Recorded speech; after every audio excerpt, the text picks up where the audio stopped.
Welcome back to Let's Play .hack GU. The final battle is at hand. The Gamoras are contained momentarily, and Zelkova has found Kubia's body, so now is perhaps our only chance to strike back. Seeing as this is the final battle, you want to be as prepared as possible. And by that, I mean you want to get everybody, and I mean everybody, a full set of gear. Gear everybody up as much as possible. Other things of note, there is a kiosk right here that actually sells some very nice items. They sell HP, 750 HP healing items, as well as 350 HP healing items. They even sell a revival medicine. Wait, no, where is it? It's not the revival. The revive potion. There it is. Which will fully revive an ally, as opposed to reviving them with 25% HP. So stock up. Now, not only do you want to gear them up with whatever gear you found up until then, but right here in town, there's an equipment shop that actually sells a whole lot of level, like, roundabout 120 gear. Now, to gear everybody up and take care of everything, I've hit level 132, which I think may be just a little high for this. I'm going to be careful not to get into any fights, though, because I don't want to hit 133.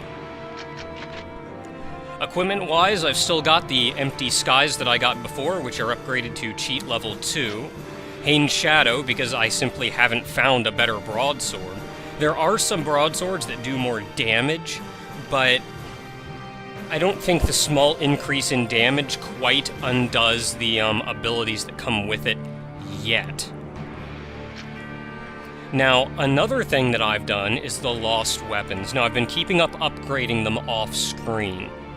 And the first upgrade only costs 10 virus cores, the second is 25, and the third is 50. And once you've done that 50, though, as you can see with Adeli's Dancing Haze, you don't actually need any more virus cores to upgrade that one. However, you do have to fight yet another Guardian. I have fought Haseo's Guardian, which has brought his up to level 5. Now, getting up to level 5 doesn't only upgrade damage and such as it had up until then. Level 5 actually gives you a brand new weapon. In my case, the Shadowy Death, with Soul Blast on it. I still am yet to defeat Adeli's Guardian. I can right now, but I'm holding off on doing it until post-game, just because, as much as I would like that weapon, it would level me up to 133, and I'm trying to hold back on that. Now, something else to note is right here in town is Wise Grunty, which, once you've upgraded everybody's lost weapons, he will buy spare virus cores off of you. That's just about all there is to mention around town to gear everybody up, to get everything set up. Now, for this final bit, right now you're actually free to invite just about anybody, but if you try to go in, Pi warns you that you should probably bring Epitaph users, which makes sense. So, let's go ahead and invite Pi since she's waiting for us. And yada, why not?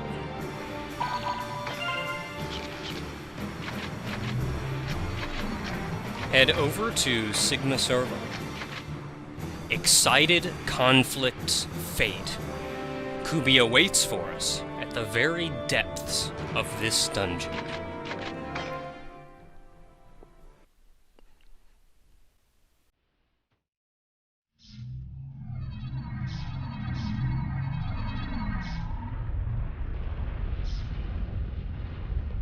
What the? Kubia's influence seems to be interfering with the area data. Kubia's body. Is in the deepest part of this area. Let's settle things with the shadow of the epitaph users. All right, let's go.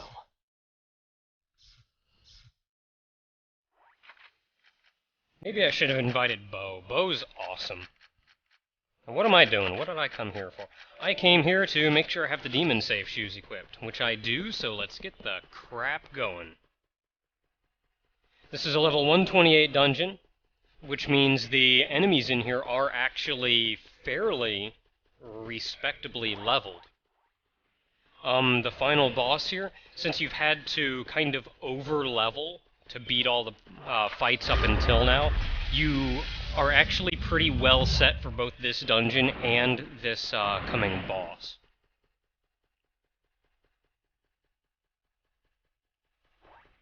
I believe the first time I played through this game, I was level 130 when I fought this boss. And now I'm 132. I think even then I would have liked to have been 131, and that's a dead end. You know what, maybe I should just use a fairy's orb, instead of wandering around like I'm kinda lost or whatever. I ran through this dungeon, I'm trying to remember where I went. I guess I went straight down here.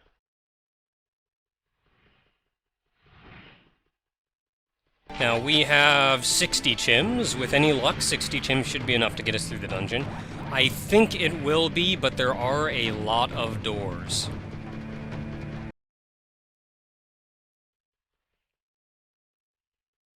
And that should just about near us to the end of floor 1, yes.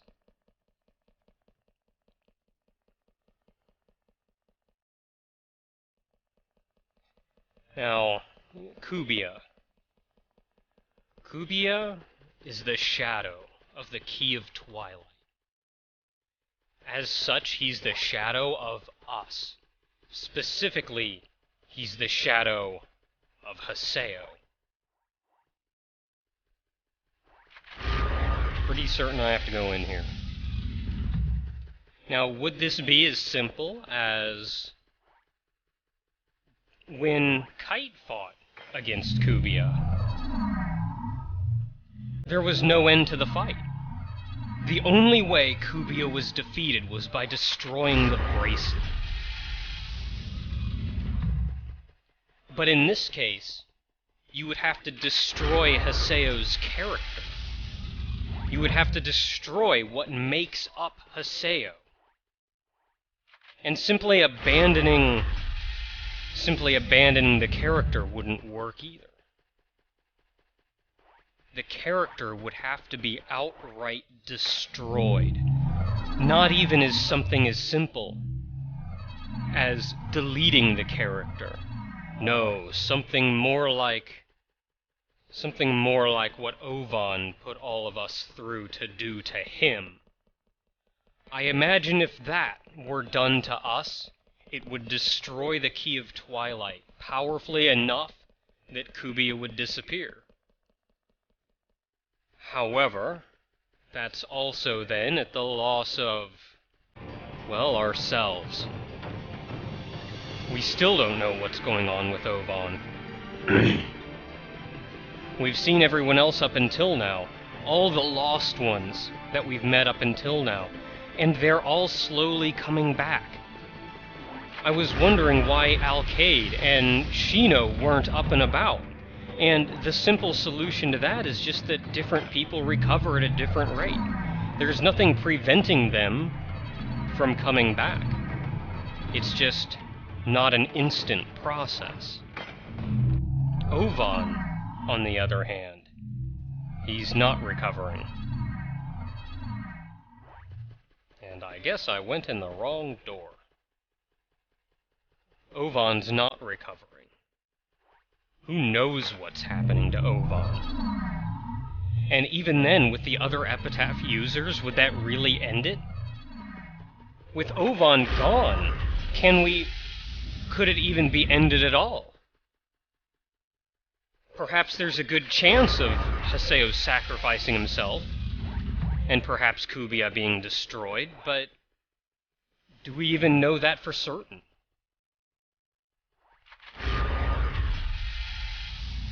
Kubia's origins are a little complex. Kubia is the shadow of us. But was he put in the game by Harold? Oh, I think we found the end. Not much here, though, which means there's probably a point somewhere around here that we have to hack into with the gate hack. Perhaps it's this point here. Personally, I don't think Harold intentionally put in something so powerful, so dangerous. I don't think Harold foresaw what all is going through here.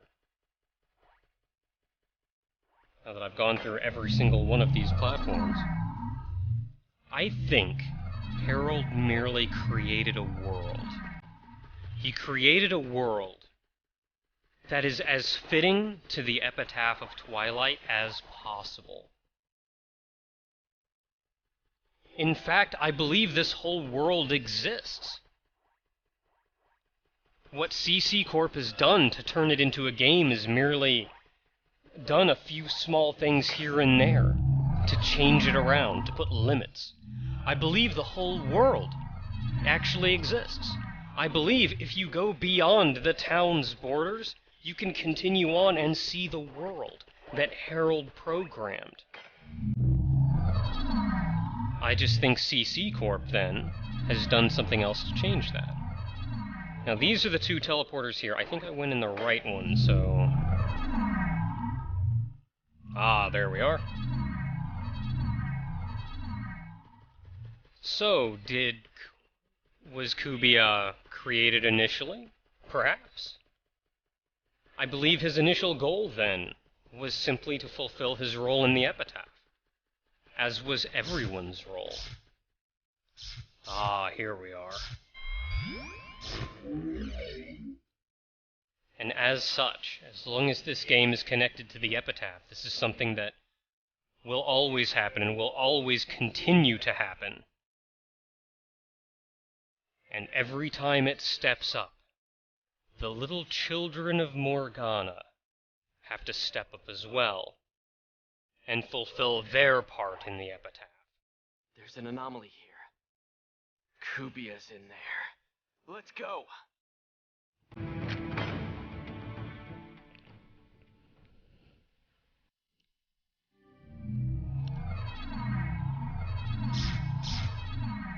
And now, Is Kubia's influence getting stronger?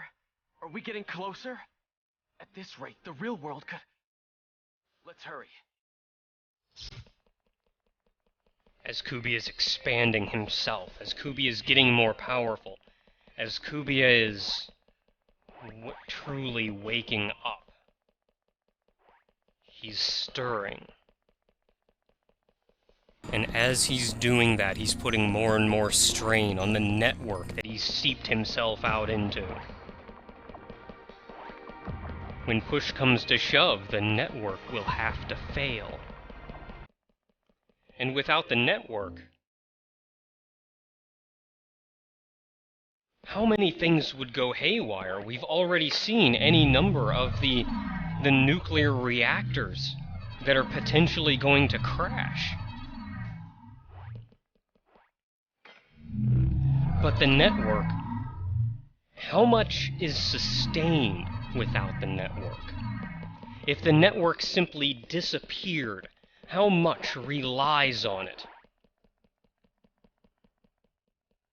Now, as you come here, there are 4 teleporters. If memory serves, the correct teleporter is this one here. But there are computers that run balancing on everything, that keep things in check, that keep things running. It's not as simple as things will stop.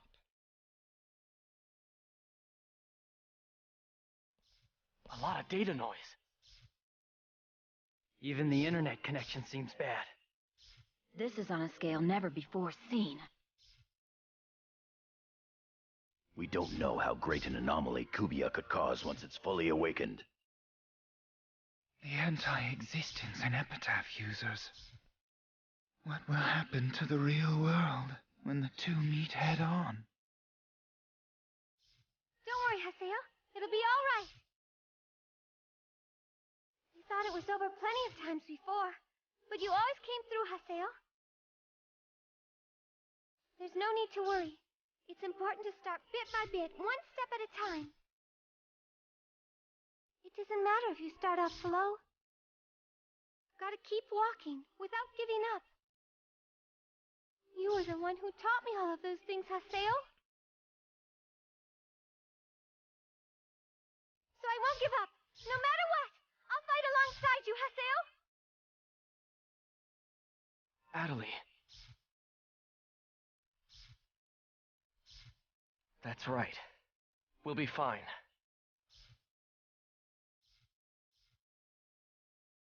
Now quit being such a wimp, Bo. You'll be fine. I'm right here with you. The two of us can't lose, right? Yeah, that's right. If the two of us try real hard, we've got nothing to fear. That's the spirit. The fact is, we're the only ones that can protect the world right now. Yeah, we'll all see this through together. Right, Haseo? Protect the world, huh? I haven't felt like this in quite some time. All right, everyone. Come on. Let's go.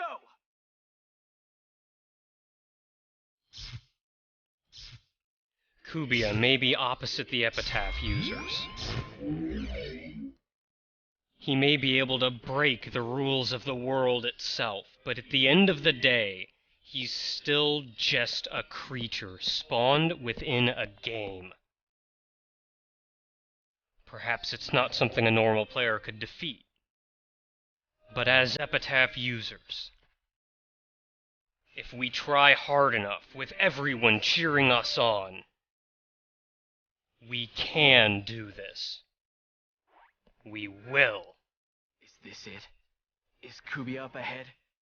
The anti-existence of epitaph users? We don't know what'll happen. We should make sure we're completely prepared.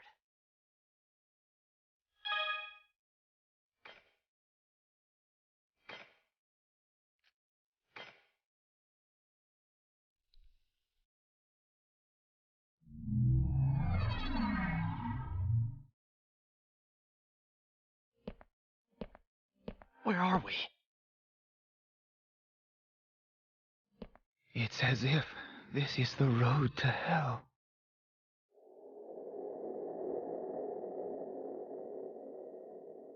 I can hear it. Echoes of the darkness. Deeper than any darkness, the darkness of the human heart.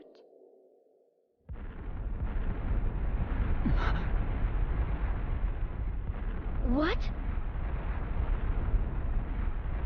Yeah.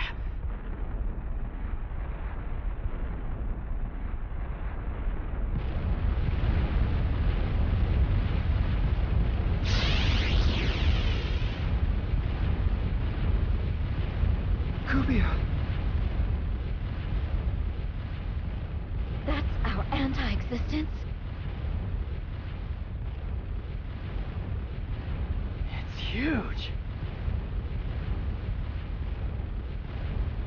It's been waiting for us. Here it comes! Focus the power of the avatars together. Haseo, we entrust you with our powers. Fidel!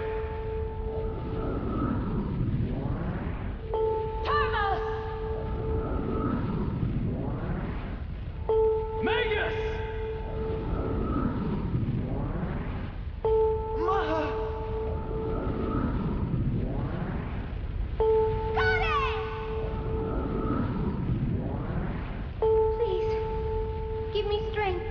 To protect everyone.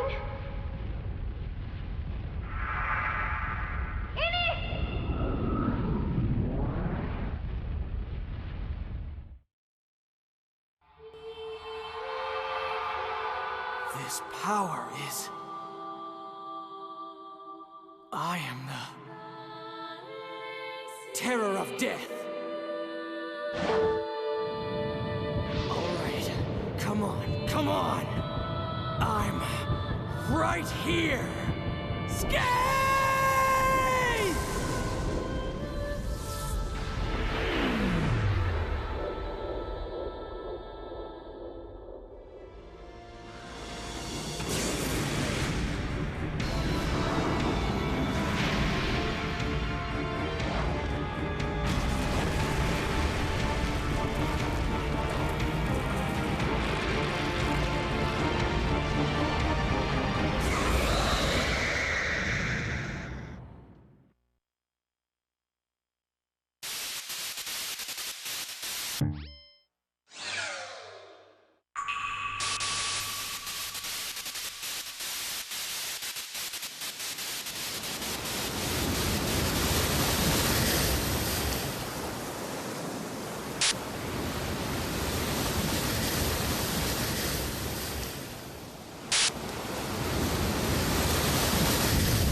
The final battle against Kubia has become. And this is the final form of Scathe. Things have changed a bit since the second form. We've been granted an ability to deal with a mass number of enemies. As we had our normal shot before, now if we hold down the button, it will lock on to every enemy in the area. Add to that, our forward dash, if the enemy is weakened, will put us immediately right next to the enemy.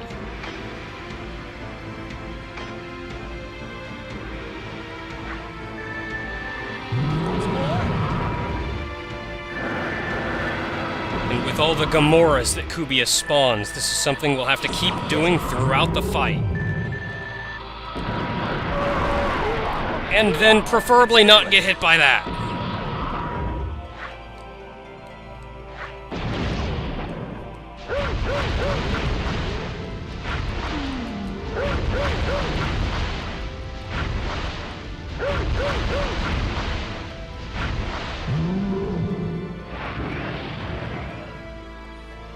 He's going down pretty easy, but somehow I get the feeling this isn't gonna be it. This is gonna sting!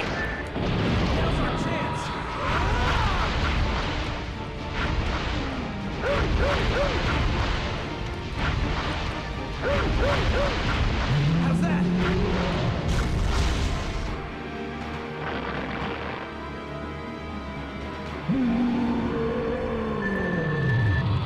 Another one!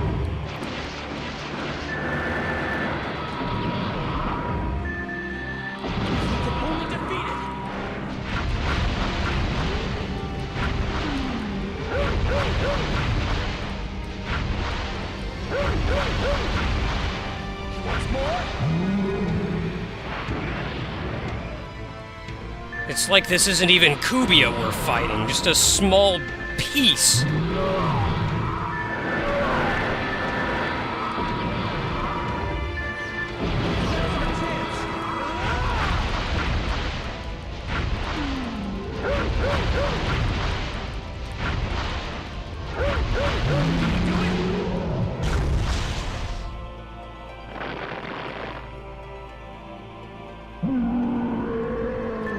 Instead of fighting Kubia as a whole, this almost feels like we're fighting just a hand or a foot. It's endless! Now, once it gets to this point, a slightly larger enemy will start appearing. It'll eventually charge at you, and you've got to slash it. It'll break into a few more Gamoras.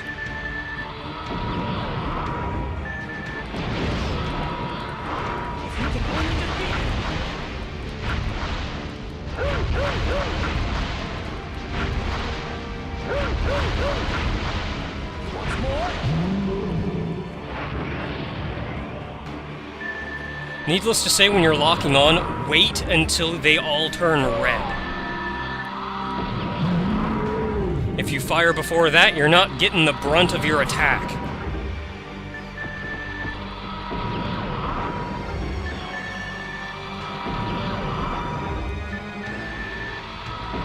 Slowly moving back and forth here.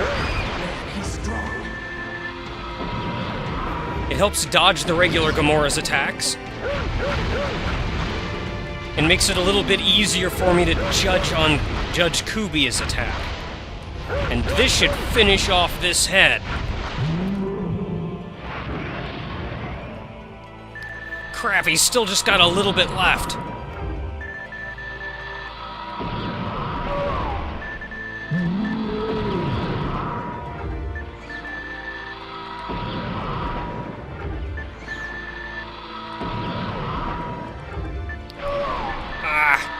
Came from off screen. I don't even think this laser is doing much in the way of damage to it. Ah! What?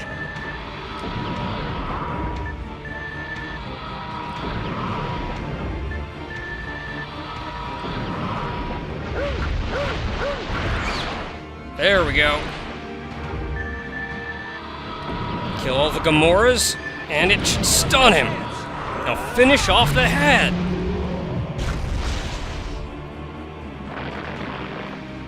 Keep going! There's just another of him.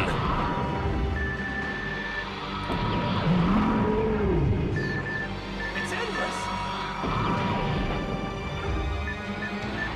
Watch the big ones especially. When you see one coming at you, get ready to smack him. He stopped it!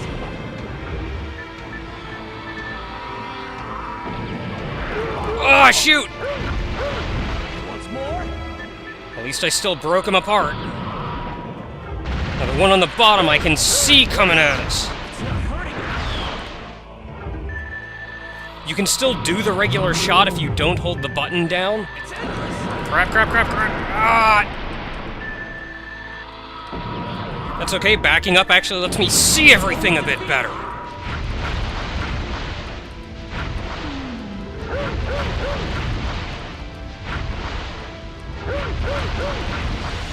Once more?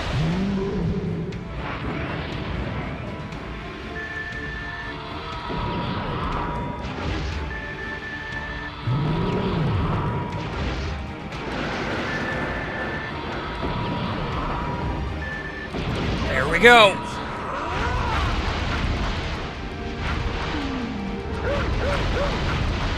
If we're lucky, this will finish him off, but we're gonna have to be quick about it. Where's the real one?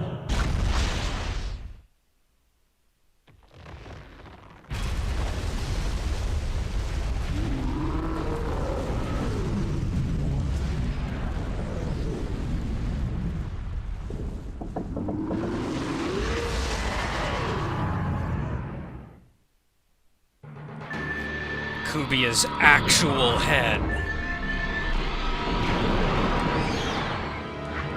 Destroying him would put an end to everything!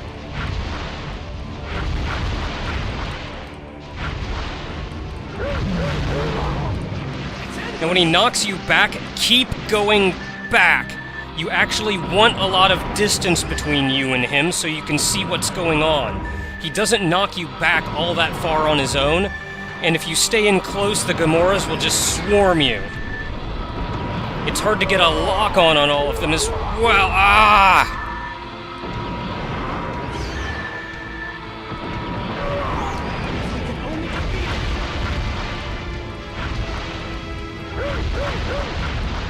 He wants more? Ah! Now, of all of Kubia's attacks, you'll note that he does have all the attacks that Kubia had in the original quadrilogy.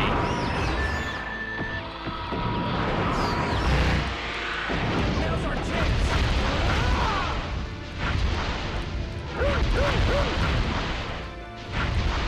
It's endless!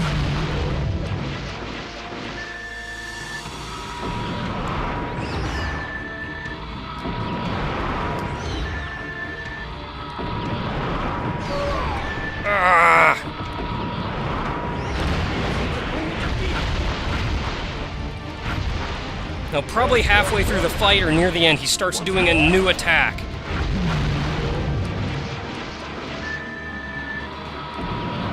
Though so far, he did do the one laser attack once, which I find exceptionally hard to dodge. Jihad! Oh, holy crap, I think I dodged it.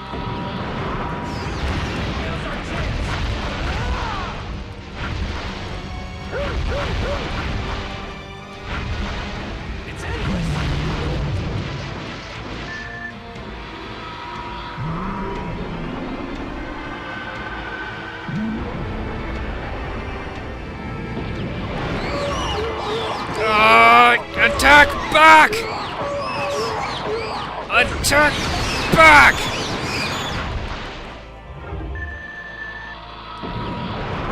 The way to block that one is simply to attack through it.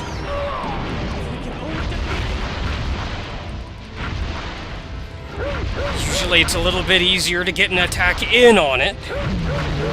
Ah!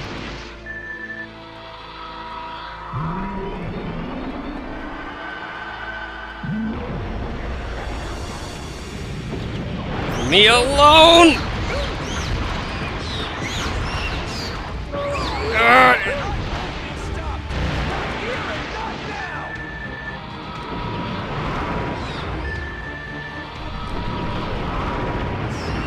Jihad again!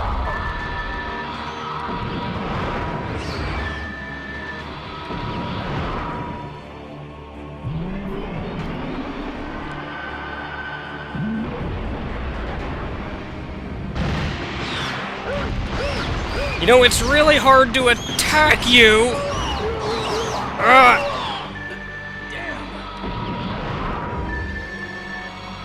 When I can't destroy all the Gamoras and stun you, it's really hard to actually hit you, you know. Shoot! Finish him off!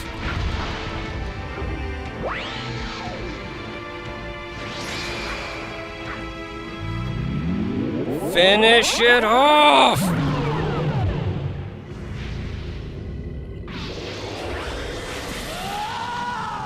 Take this!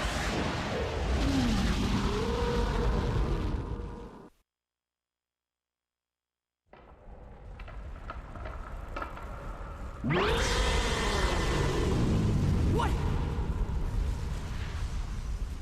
Data drain doesn't affect him? Damn it! How are we supposed to beat him? He should have some kind of core, and if we're able to break it... So where is this core? Most likely, it's inside Kubia. So all we need to do is jump inside it.